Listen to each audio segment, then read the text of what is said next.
బాల్కొండ నియోజకవర్గం అంత అభివృద్ధి సాధించిన మీపై కూడా ఒక చిన్న విమర్శ ఉంది. అంటే మీ హయాంలోనే శ్రీరామ్ సాగర్ ఫ్లడ్ కెనాల్ పనులు కూడా జరిగాయి.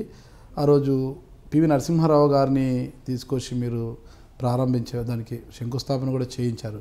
అయితే ఆ ఫ్లడ్ కెనాల్ నిర్మాణంలో చాలా అవినీతి జరిగింది. వాటన్నిటిని కూడా బయటికి రాకుండా మీడియాని కూడా మెయింటైన్ చేశారు. భారీ స్థాయిలో మీడియా వారికి సబ్ కాంట్రాక్ట్ ఇప్పించడం కావచ్చు, భారీ మూల్యాలు చెల్లించడం కావచ్చు, ఇలాంటి కార్యక్రమాలు ఎక్కువగా చేశారు సురేష్ రెడ్డి గారు అన్న ఒక మచ్చ చిన్నది మీ మీద ఉంది. దానికి మీ వివరణ?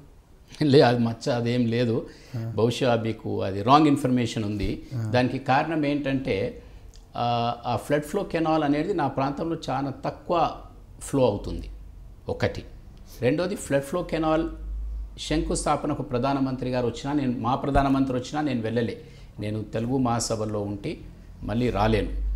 చంద్రబాబు నాయుడు గారు ముఖ్యమంత్రిగా ఉన్నప్పుడు ఆ ఫ్లడ్ ఫ్లో కెనాల్ వర్క్స్ ఆపిచ్చాను, నేను స్టార్ట్ చేయించాలి, ఆపిచ్చాను. ఎందుకంటే అక్కడ ఒకవైపున పోచంపాడులో ముంపుకు గురయ్యేది ఆ ప్రాంతము, మరోవైపున ఈ ఫ్లడ్ ఫ్లో కెనాల్ తవ్వటంతో మళ్ళీ ఆ ప్రాంతం మళ్ళీ ముంపుకు గురవుతుంది. కాబట్టి వారికి పునరవసర అంటే రిహాబిలిటేషన్ పైన ఆ కాలంలో ప్రభుత్వం కన్ను విప్పి జరిగే విధంగా కార్యక్రమాలు చేసి దాని కింద అనేకమైన వసతులు కల్పించాం. ఈరోజు మల్లన్న సాగర్లో ఇంత ఉద్యమాలు జరుగుతున్నాయి.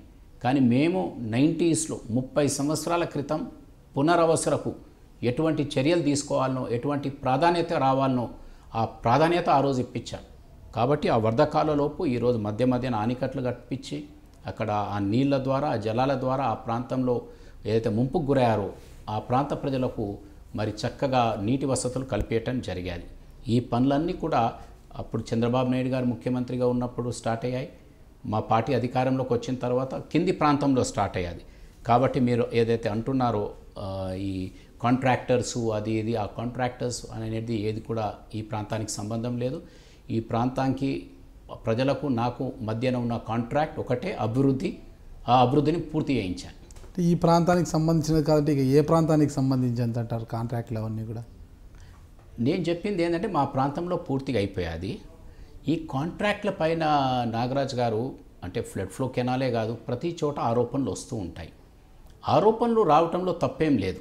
అంటే ఇప్పుడు నిజామాబాద్ కావచ్చు, వరంగల్ కావచ్చు, ఇంకెక్కడైనా రావచ్చు.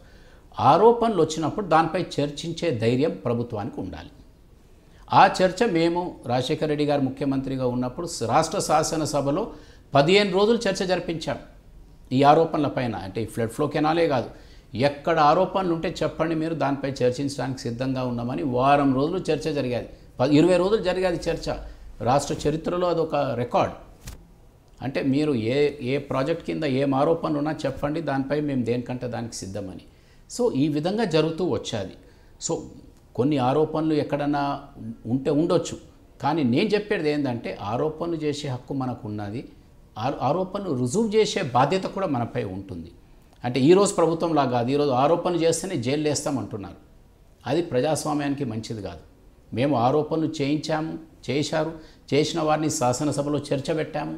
చర్చలో ఏమైందో మీ అందరికీ తెలుసు ఆ రోజు. కావున మనసు బాగుంటే భగవంతుడు ఆ ధైర్యం ఇస్తాడు. కాబట్టి ఆ ధైర్యంతో మనం దేన్నన్నా ఎదుర్కొనే శక్తి ఉంటుందనేది ఆ రోజు ఈ చర్చనే మనకోటి ప్రూవ్ చేశాది. Hi, this is Suresh Reddy, former speaker. Please watch my interview with Nagaraj Garu on High Dreams, which will be coming up shortly. He's thrown a lot of insight into my personality and it's very exciting. Please watch it.